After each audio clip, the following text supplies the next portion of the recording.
कभी कभार मुझे याद है पिछले सत्र में हमारी बहुत मजाक उड़ाई गई। मैं नहीं जानता हूं इस प्रकार का भाषा का प्रयोग जो कर रहे थे उचित होता था। यहां तक कह दिया कि आपको वीजा दे रहे हैं पार्लियामेंट में आने का। इस प्रकार का प्रयोग करने वाले लोगों को मैं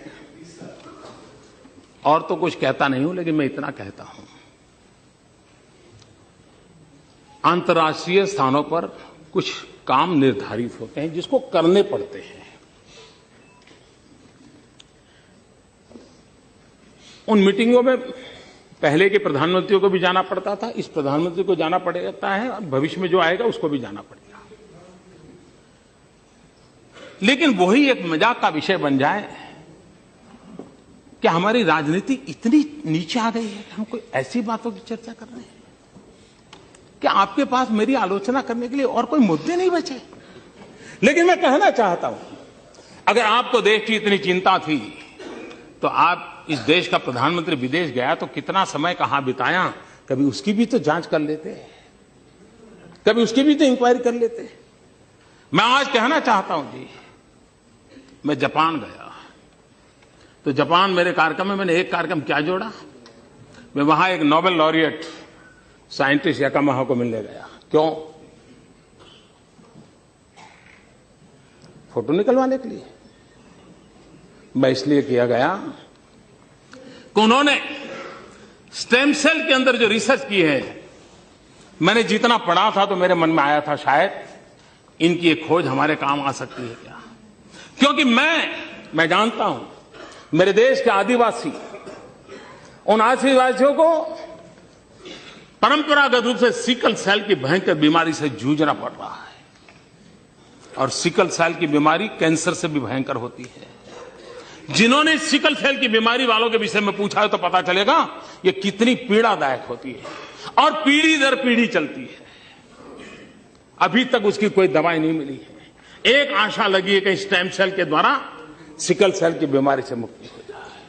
हम गए तो वहां गए, उनसे चर्चा की, और बेंगलोर के हमारे साइंस इंस्टीट्यूट के साथ आज उस दिशा में हमारा काम हो रहा है कि स्टेम सेल्स के द्वारा हमारे युवा साइंटिस्ट कुछ खोज करें।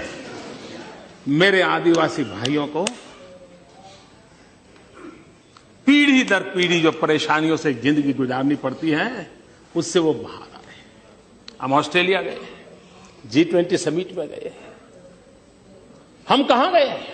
मैं उस किसानों के साइंटिस्ट, एग्रीकल्चर साइंटिस्टों को मिलने गया, उनके लैब में गया जिन्होंने प्रति हेक्टर ज्यादा चना उगाने का और सबसे खराब धरती पर चना उगाने का सफल प्रयोग किया था, रिसर्च किया था। कहीं पढ़ा था मैंने, मेरे मन में पढ़ा था, मैं उनके पास गया। हमारे देश को पल्सिस में हम बहुत पीछे हैं। देश को पल्सिस की जरूरत है। गरीब आदमी को न्यूट्रिशन फूड के लिए प्रोटीन जरूरत है। हमारे देश के गरीब को प्रोटीन मिलता है दाल में से, पल्सिस में से मिलता है। अगर हम हमारा किसान अच्छी मात्रा में पल्सिस पैदा कर सकता है, अगर प्रति हेक्टर ज्यादा पल्सिस पैदा कर सकता है तो उसको भी अच्छी आय मिलेगी और हमारे गरीब का भी भला होगा। और इसलिए मैं उन साइंटिस्ट को पास जाकर के घंटे बिताए समझने के लिए कि बताइए मेरे देश के किसानों को ज्यादा पल्सिस पैदा करने के लिए क्या रास्ता हो सकता है, ज्यादा चना पैदा करने के लिए क्या रास्ता हो सकता है, हरड़ अरहर पैदा करने के लिए क्या रास्ता हो सकता है, उसके लिए मैंने समय बिताया। मैं एक और साइंटिस्ट के पास गया, इस बात के लिए गया मिलने के लिए कि उन्होंने केले में कुछ नई खोज की थी। मैं समझना चाहता, मुझे पूरा पता नहीं था, तो मैं ऐसे ही चला गया उनके पास, उनके साथ बैठा, उनकी लैब देखी, उनके प्रयोग देखे। उन्होंने केले में न्यूट्रिशन वैल्यू बढ़ाने में बहुत सफलता पाई है, अधिक विटामिन को पाने की सफलता पाई है। केला ये अमीरों का फल नहीं है मेरे भाइयों बहनों, केला एक गरीब से गरीब का फल हो। अगर केला उसमें न्यूट्रिशन वैल्यू बढ़ता है, विटामिन अगर ज्यादा अच्छे मिलते हैं और इस प्रकार की खोज के साथ केला बनता है तो मेरे देश का गरीब से गरीब व्यक्ति केला खाएगा, उसको ज्यादा ताकत मिलेगी। अगर विदेश जाते हैं तो इस काम के लिए जाते हैं। देश का गरीब हमारे दिमाग में होता है।